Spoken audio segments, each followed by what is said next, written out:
Hello అండి. Welcome back. ఈరోజు నేను చూపించబోయే డ్రింక్ హెల్త్‌కి చాలా మంచిది. ముందుగా స్టవ్ వెలిగించి కొంచెం మెంతులు ఇలా ఫ్రై చేసుకోవాలి. తర్వాత కొంచెం వాము ఇలా ఫ్రై చేసుకోవాలండి. వాము ఊరికనే ఫ్రై అయిపోతుంది. మాడకుండా చేసుకోవాలి. కొంచెం నల్ల జీలకర్ర ఇలా ఫ్రై చేసుకొని అవి మిక్సీకి పట్టుకోవాలి. ప్రతిరోజు మార్నింగ్ గోరువెచ్చని నీళ్ళల్లో ఇది ఒక స్పూన్ వేసుకొని కొంచెం తేనె వేసుకొని కలుపుకొని తాగితే గ్యాస్ట్రైటిస్ ప్రాబ్లమ్స్ కానీ, మనకేదన్నా ఫుడ్ తింటే డైజెస్ట్ అవ్వకుండా ఉండే ప్రాబ్లమ్స్, వెయిట్ లాస్ ప్రాబ్లమ్స్‌కి అన్నిటికి చాలా యూజ్ అవుతుంది ఈ పౌడరు. ఒకసారి ట్రై చేయండి.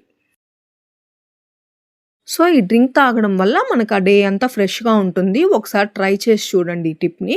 చాలా యూజ్ అవుతుంది గ్యాస్ ప్రాబ్లమ్ ఉండే వాళ్ళకి. అండ్ వెయిట్ లాస్ అవ్వాలి అనుకునే వాళ్ళకి కూడా ఈ డ్రింక్ చాలా హెల్ప్ అవుతుంది. ఒకసారి ట్రై చేసి చూడండి. రిజల్ట్ మీకే తెలుస్తుంది. Thank you so much for watching and like this video. ఇలాంటి మరిన్ని వీడియోస్ కోసం మన ఛానల్ సబ్స్క్రైబ్ చేసుకోండి.